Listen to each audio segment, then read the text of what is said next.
Vous auriez intérêt à changer de comportement, McFly. Vous êtes un tocard. Si toi aussi tu as envie de te pavaner dans ton canapé au lieu de faire des démarches de drone qui vont être très longues, très fastidieuses, et tu n'es jamais sûr d'avoir fait toutes les bonnes démarches, et ben cette vidéo est la vidéo qu'il te faut. Salut à tous, ça fait un bail, j'espère que vous allez bien. Comme vous le voyez, aujourd'hui on va parler démarches de drone, je sais que vous aimez ça, et on va parler de la plateforme qui s'appelle Clearance. Franchement, c'est le top du top pour réaliser vos missions. Je le conseille principalement à ceux qui ont beaucoup de missions par mois, on va dire voilà, plus de 10-15 missions par mois.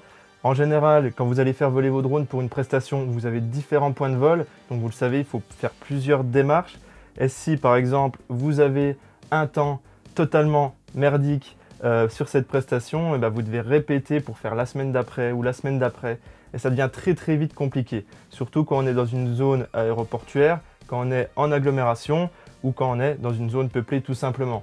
Rappelez-vous, il y a des années, j'avais fait une petite vidéo sur ce sujet, je vous mets la fiche juste ici, et vous verrez que cette vidéo est déjà très longue, et pourtant, je n'ai réalisé qu'une seule démarche pour voler à un seul endroit. Là, on va voir sur Clearance, je vais vous présenter très rapidement la plateforme, et je vais vous montrer un exemple de mission que je vais préparer.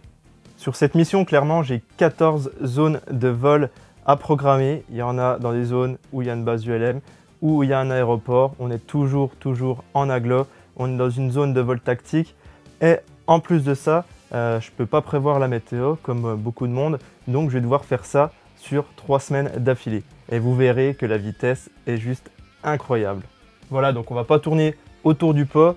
À gauche, on a l'interface My Maps. En fait, c'est là que je prévois justement mes zones de vol que je propose à mes clients, comme vous pouvez voir sur la gauche. Voilà, je les ai encadrés comme ça, ils choisissent vraiment où je peux voler. Et à droite, on a l'interface de Clearance. Vous voyez, on est sur la même base, c'est très simple. Donc, vous voyez, on ajoute un nom à la mission en haut ici. Pour moi, ce sera Homes, donc c'est dans le Grand Est. Je mets le nom de la ville. Vous choisissez la période, donc moi, je vais voler à partir de la semaine prochaine, donc du 9 au 16, mettez toujours une période de 7 jours grand maximum parce que sinon ça ne fonctionnera pas si vous volez en agglo. Au niveau des heures, prévoyez large. Moi je regarde l'heure du lever du soleil et l'heure du coucher du soleil. Je me cale dessus et comme ça j'ai pas de problème. Au niveau de la durée du vol, pour moi ce sera 3 heures de temps. Pareil, j'ai vu très large parce que normalement je vais voler 1 heure grand maximum. Juste ici, on choisit les drones, donc qui sont directement reliés par rapport à Alpha Tango. Donc c'est hyper intuitif. Ici, le pilote, s'il n'y en a qu'un, vous le cochez. Et la hauteur max, je mets toujours 150 mètres. Bien sûr, si vous voulez voler plus bas, des fois, c'est préférable parce que vous êtes dans des zones aéroportuaires. Donc voilà, faut pas hésiter. Et on coche si on vole à vue ou non. Ici, dans la note, on met juste donc qui est le client principal ou si vous avez des informations à donner en plus. Donc voilà. Ensuite, là, je vais vous le supprimer. C'est peut-être un exemple. Mais vous prenez le petit crayon. Donc moi, je vais voler au-dessus de cette ancienne usine. Hop. Tout simplement, la zone est délimitée. Vous cliquez sur modifier le vol. La mission a été créée.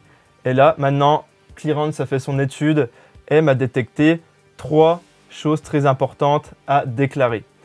Il faut savoir que Clearance a vérifié énormément d'éléments. Vous voyez toute cette liste. Donc, il vérifie tout. Et c'est ça qui est hyper intéressant. Donc maintenant, comment ça se passe? Vous allez voir, c'est très rapide. Alors, je suis en agglo, je clique sur notifier le vol. Je mets qui est mon client juste ici. Tout est déjà pré-rempli. Et je clique sur envoyer. Je suis dans une zone d'aérodrome. Donc là, comment ça se passe? Je clique sur le petit onglet. Je vois directement l'aérodrome.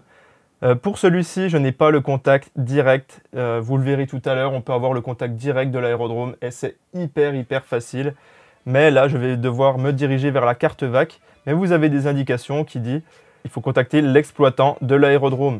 Donc comment on fait? On va sur la carte VAC qu'ils nous fournissent. Tout simplement, on descend.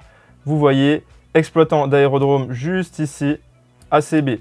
Donc ACB, on descend ici et Nord-Lorraine, téléphone, et en plus de ça, on a un portable, donc c'est plutôt royal. Donc voilà, j'aurais juste appelé cette personne et lui dire que je vais voler de telle période, à telle hauteur, etc. Donc ça, c'est fait pour l'aéroport. Et dernière chose, je suis en secteur de vol tactique, qui est plutôt gros. Je clique sur notifier le vol, confirmer, et c'est fait. Voilà, j'ai fait une mission, on va dire, en 2-3 minutes. Tout a été vérifié, donc je suis sûr que mon vol va être totalement réglementaire. Et ça, c'est le gros point fort de Clearance. Alors maintenant, on va juste regarder une autre mission où la base ULM ou l'aéroport est déjà rentré dans leur base de données et du coup, on a déjà le contact. Donc voilà, je vous l'ai préparé. C'est un petit peu plus loin, mais du coup, il y a une base ULM tout près. Je clique et j'ai directement le nom de la personne, le téléphone, le type d'aérodrome, le site internet. Franchement, il y a tout ce qu'il faut. Donc là, vous avez juste à le contacter et demander l'accord à cette personne, au gestionnaire de la base ULM. Voilà, vidéo très courte, j'espère qu'elle vous aura plu. Je vous mets le lien dans la description pour avoir un mois d'essai gratuit. C'est la version intégrale hein, et après vous pourrez payer, donc c'est pas cher du tout, franchement ça vous fait économiser un temps de dingue et croyez-moi, il y a de très nombreux télépilotes de drones qui sont déjà sur cette plateforme, donc il me semble que c'est 48 € par mois, franchement c'est rien du tout. Si vous l'impactez sur les factures de vos clients par exemple, c'est que dalle. Voilà, merci les amis d'avoir suivi cette vidéo, je vous invite à checker toutes les vidéos qu'il y a sur cette chaîne au niveau de la réglementation.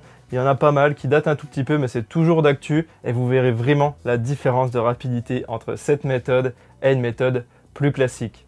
Et après, je peux t'inviter à cliquer ici si tu veux justement en savoir un petit peu plus sur la réglementation, ou ici, si le monde de la réalité virtuelle te plaît et que tu veux trouver une formation, tu peux cliquer sur ces petites vidéos. Ouais, soit là, soit là.